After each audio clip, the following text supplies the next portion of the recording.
Good morning mga paps, ganda ng araw. Ngayon medyo kahapon umulan-ulan. Ngayon medyo umaraw umaga. So sinimulan ko ng i-detail tong ating Pajero kasi tagal na rin hindi nalilinis. Ayan. Ito brinash ko na to kanina. So mamaya ang lilinisin ko.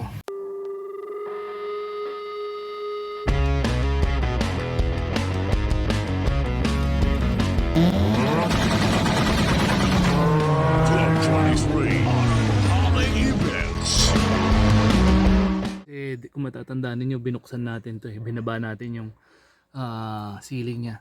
So ngayon nagdumi na. Ayan. So yun ang mga lilinisin ko ngayong araw na to. Ayun. Okay. Kaya yun mga paps, samahan nyo ulit ako mag detailing ng ating minor lang, soft detailing ng ating Pajero. So syempre as usual,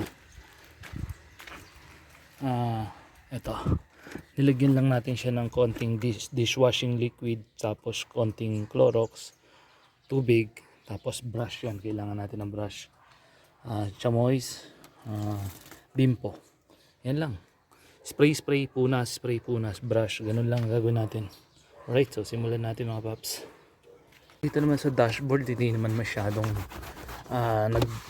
kumapit yung dumi o nagbanil. Ano lang naman, ali-alikabok lang naman na meron dyan, kaya punas lang tayo. Na-stuck kasi to eh, hindi natin nagagamit. Punas lang, ganyan lang para all goods. Tapos yung mga yan may kita ninyo yung mga konting alikabok sa loob. Brush ang katapat niyan. Brush lang natin para mawala pa yan yung mga yan. Ito,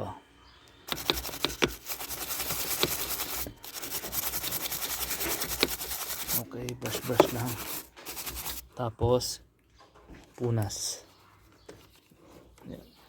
Pagka hindi ganun karami ang sasakyan ng interior, hindi naman masyadong kailangan ng detail ng paglilinis. Saktuhan lang. Okay, sarap kasing gamitin ng ang sasakyan pagka malinis ang interior eh. Diba? Parang bagong Hindi linis. totoo yan. Presko, ganun. Bola lang yan. Okay.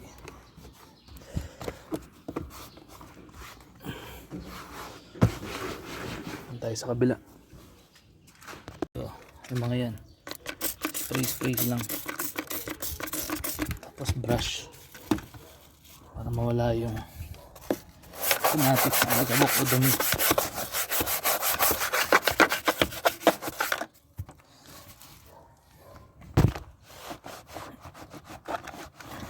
Yun o. Diba? Tayo sa kabila. So ito, sprayan lang uli natin.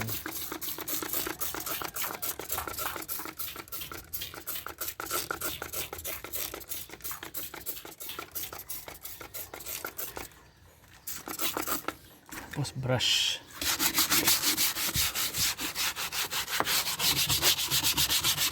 Papansinin nyo yung dumi nyo.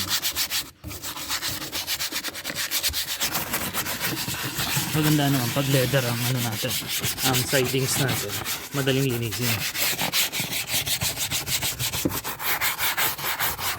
Spray, brush ganun lang.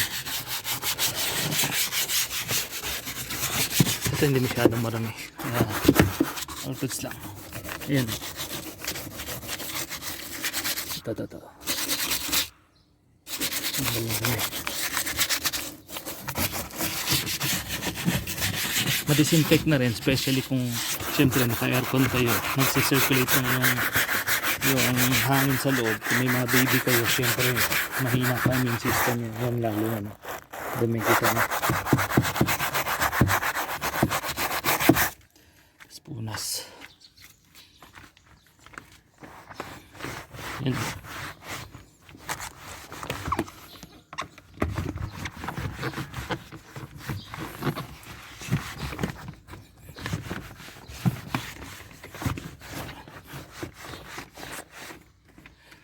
Try natin matanggal pa to.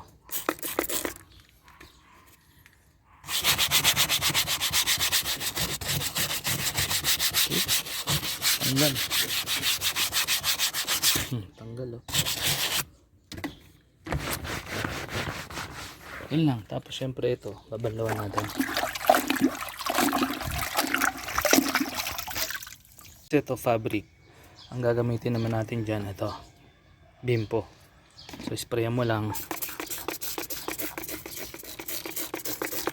Tapos punas.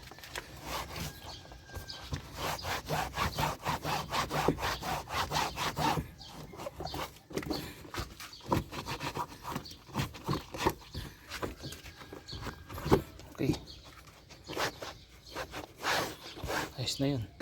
So ngayon ito, kita nyo. Itim-itim. Itim-itim. Yan yung mga lilinisin natin.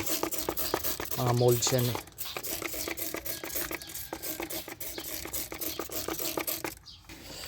Brush.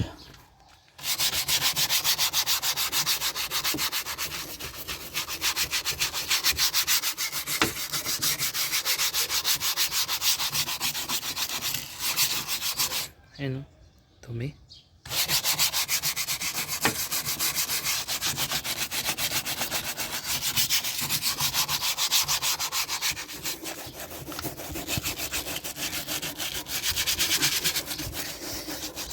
Ayan, mabuting halimbawa, especially kung hindi tayo nag-aircon, mabuting once a year o kaya every 2 years pa-detail tayo ng ating sasakyan para ma-maintain yung linis.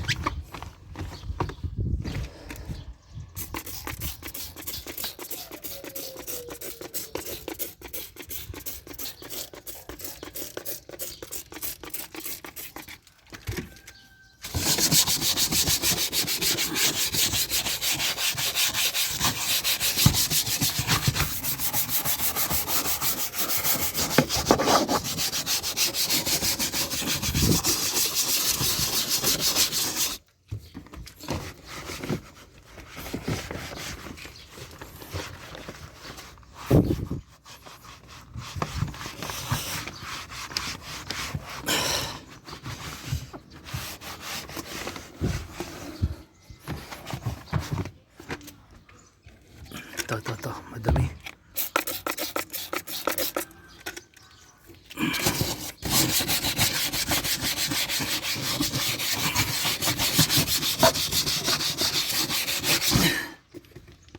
Okay. Yun oh, linis na. So dito naman tayo sa dashboard ulit.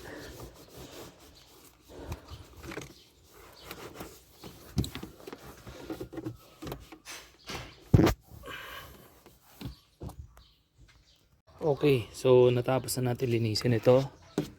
Tapos na rin natin linisin yung dashboard. So next naman, dito na tayo sa ceiling. Bilis lang yan. Ayun ang dumi eh. Yan. Ito nung binabanga natin tong ceiling natin. Kasi nga ni-repair yung sunroof. But unfortunately, talagang may kailangan pampalitan yung kable niya. Pero naisip ko wag na lang palitan. Kaya ganyan na lang, fix na siya. Kaya linisin ko na ngayon. Ayun, so malinis na yung interior natin. Okay. So tirahin na natin ngayon yung ceiling. So ngayon syempre binalawang ko na to. Panibagong tubig na uli kasi mas malinis na dapat para sa ceiling. Okay Paps, simula na tayo sa ceiling. So as usual, ganyan lang. Sprayan. Sorry. Excuse me. Sprayan mo lang to. Ng ito, gaya na sabi ko. Clorox. Tapos konting dishwashing liquid. Tapos konting maraming tubig pala ibig sabihin. Tapos yan, punas yun lang. One way lang isang ganyan lang. Huwag pabalik-balik. Tapos banlaw. Ayan, makikita nyo yan, no? Ayan. Oh, wala yan dumi na yun. Ito. Oh, diba? Ayan, no? Wala na. Ayan. Ganun lang.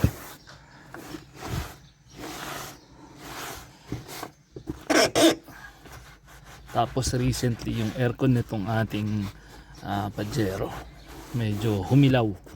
So kaya yun yung ipapaayos natin kay paring Alan. Oops. Susunod. Ayan, yung mga dumi na yan. So nisprayan na natin tong bimpo natin. Tirahin na natin yan.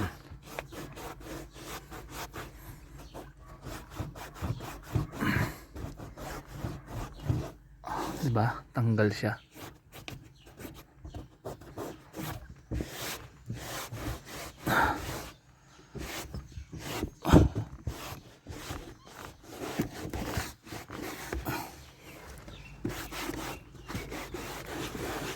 Tayo sa likod. Okay, so spray ulit tayo.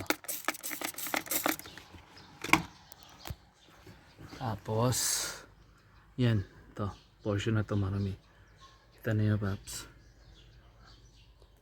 Yan, mga portion na marurumi. Dito muna tayo sa isang side para hindi tayo malito.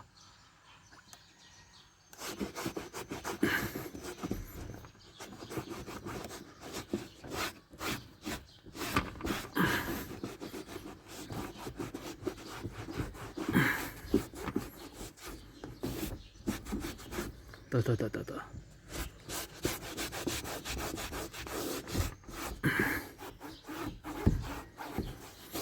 Tanggal, di ba? Ito, isang mahaba naman.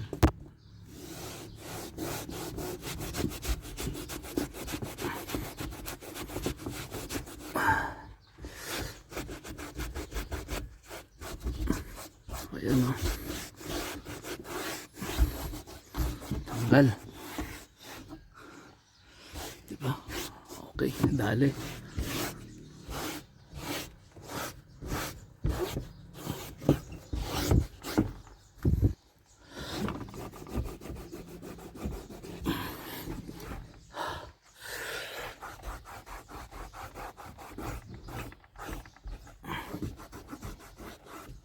O, diba? So, sa isang side na to, malinis-linis na.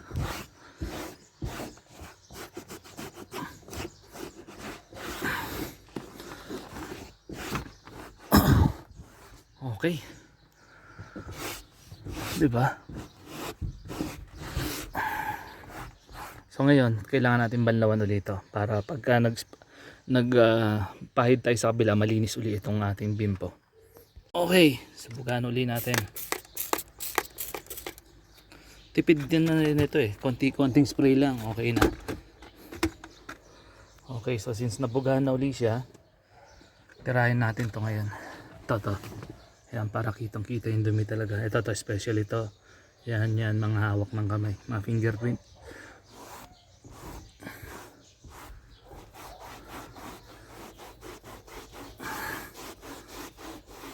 Ayan.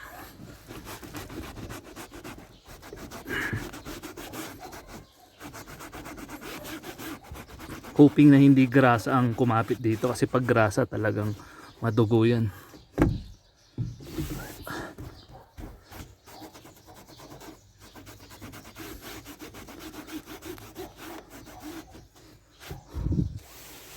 Okay, so dito tayo ito.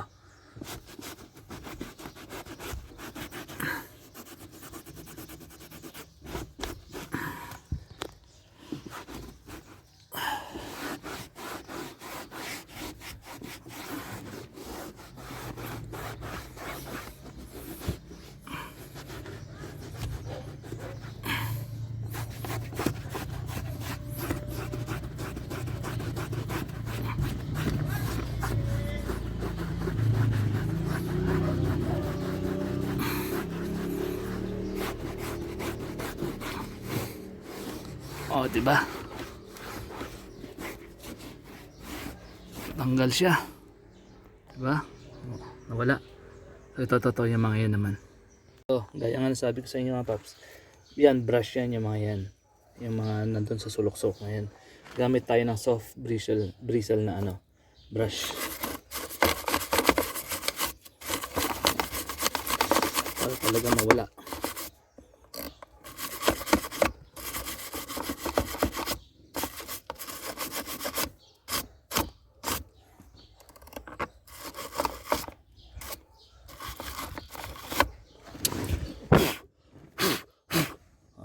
Tanggal na. Okay, so balik naman tayo ngayon dito sa ceiling. Ito yung half ng ceiling dito sa back, second row, malinis na. Okay, malinis na rin dito. So doon naman tayo ngayon. Pero halos wala na eh. So dito naman yan yung mga lilinisin natin sa likod. Mga bakas ng kamay, fingerprints. Okay. So dyan muna tayo. So, nandito na tayo sa backseat. Ayan. So, try nating tirahin uli yan. Siyempre spray uli.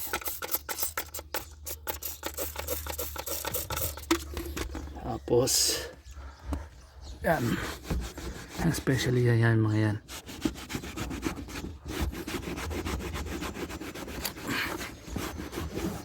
Yan yung mga nasa dulo. Dumi.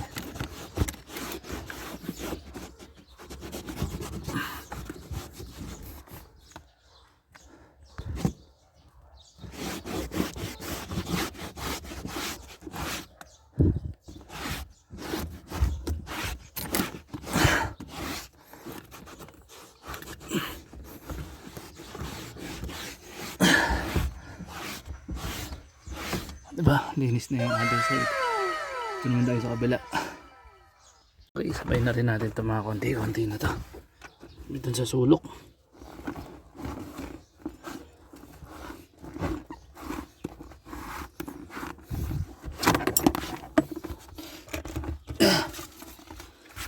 Dito grabe dumi. Ito yung subwoofer na kinabit natin.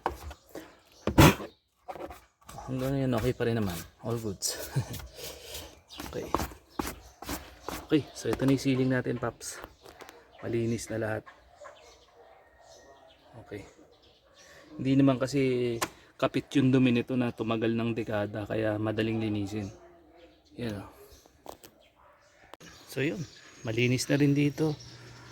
Malinis na rin yung ceiling natin, may lamok pa. Okay, yan. So ano pa ba? Okay na. Okay, so alright mga Paps. So ito na Paps ang pinaka main secret. So dito sa sprayer naglagay ako ng maraming fabric conditioner tsaka konting tubig lang.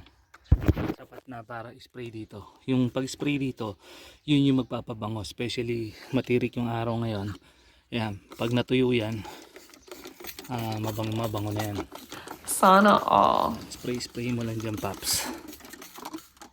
Ang bango niyan pagka sumampa ka sa loob ng sakyan, especially pag nagtirik ang araw tapos nag-aircon ka. Yan ang pinaka main sikreto natin.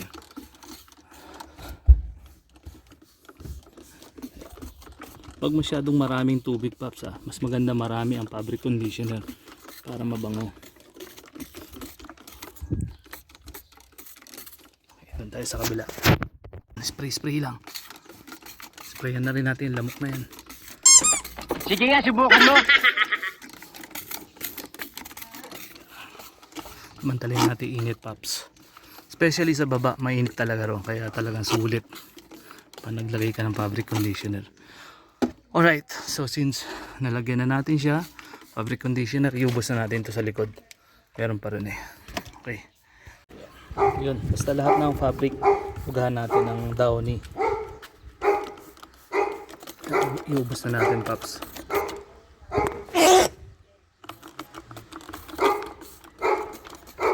Para mabango.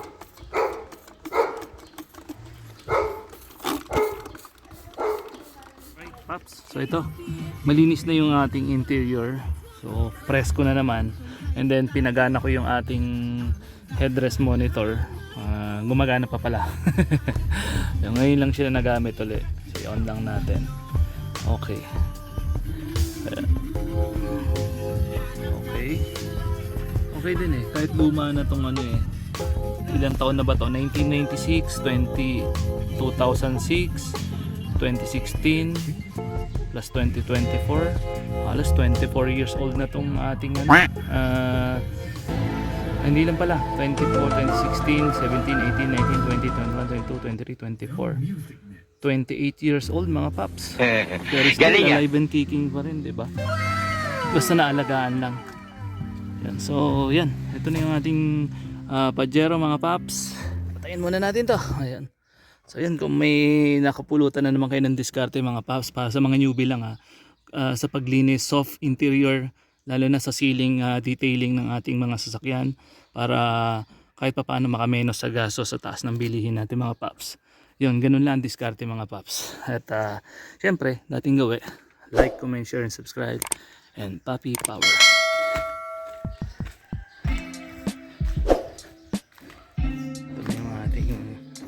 kutsero mga papi. Kinabit ko na pala tong spoiler. 3M lang yan. Pero madikit. Okay, ayos.